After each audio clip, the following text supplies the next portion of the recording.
ನಮಸ್ತೆ, ನಾನು ಕರ್ನಾಟಕ ರಾಜ್ಯ ರೈತ ಕಲ್ಯಾಣದಿಂದ ಮಾತಾಡ್ತಿರೋದು. ಇವತ್ತು ನಮ್ಮ ಅಣ್ಣವರು ಹೊಸಕೋಟೆ ಇಂದ ಬಂದಿದ್ದಾರೆ. ಇವರಿಗೆ ಒಂದು ಸಮಸ್ಯೆ ಆಗಿತ್ತು. ಇವರು 2012ರಲ್ಲಿ ಲೋನ್ ತಗೊಂಡಿದ್ರು ಒಂದು ಕರ್ನಾಟಕ ಗ್ರಾಮೀಣ ಬ್ಯಾಂಕ್ ಅಲ್ಲಿ. ಒಂದು 10 ವರ್ಷ ಇವರು ಲೋನ್ ರೀಪೇಮೆಂಟ್ ಮಾಡಿರ್ಲಿಲ್ಲ ಅಂದ್ಬಿಟ್ಟು ಇವ್ರಿಗೆ ಒಂದು 4-5 ನೋಟಿಸ್ ಕಳಿಸಿದ್ರು. ತುಂಬಾ 3 into 4 ಟೈಮ್ಸ್ ಅಮೌಂಟ್ ಜಾಸ್ತಿ ಹೇಳಿ ಇವ್ರಿಗೆ ನೋಟಿಸ್ ಕಳಿಸಿದ್ರು. ಇವರು ನಮ್ಮ ರೈತರ ಕಲ್ಯಾಣಕ್ಕೆ ಕರೆ ಬಂತು. ಸೊ ಹಾಗಾಗಿ ನಮ್ಮ ಅಧ್ಯಕ್ಷರಾದ ಭೂಮಿಪುತ್ರ ಚಂದನ್ ಗೌಡ್ರು ಅಲ್ಲಿಗೆ ಹೋಗಿ ಇವ್ರದ್ದು ಸಮಸ್ಯೆಯನ್ನ ಬಗೆಹರಿಸಿ ಅದ್ರ ಬಗ್ಗೆ ಇವ್ರನ್ನ ಕೇಳೋಣ. ಅಣ್ಣ ಹೇಳಿ ಏನಾಯ್ತು ಅಂತ. 2012ರಲ್ಲಿ 180 ತಗೊಂಡಿದೆ. ಈಗ ಇಪ್ರಾಸ ಈಗ 12 ವರ್ಷಕ್ಕೆ 7,80,000 ರೂಪಾಯಿ ಕಳಿಸಿದ್ರು 16 ಬ್ಯಾಂಕ್ಲಿ.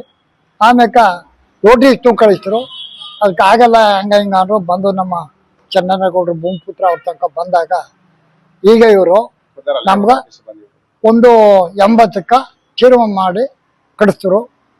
ಒಳ್ಳೆ ನೀವು ರೈತರಾಗಿ ನಿಮ್ಗೆ ಏನೇ ಸಮಸ್ಯೆ ಇದ್ರು ಬನ್ನಿ. ನಾವು ಕರ್ನಾಟಕ ರಾಜ್ಯ ರೈತ ಕಲ್ಯಾಣದವ್ರು ಇದ್ದೀರಿ. ನಮ್ಮ ಅಧ್ಯಕ್ಷರು ಭೂಮಿಪುತ್ರ ಚಂದನ್ ಗೌಡ್ರು ಇದ್ದಾರೆ. ನಮ್ದೆಲ್ಲರ ನೇತೃತ್ವದಲ್ಲಿ ನಿಮ್ ಸಮಸ್ಯೆಯನ್ನ ಬಗೆಹರಿಸ್ಕೊಡ್ತೀವಿ.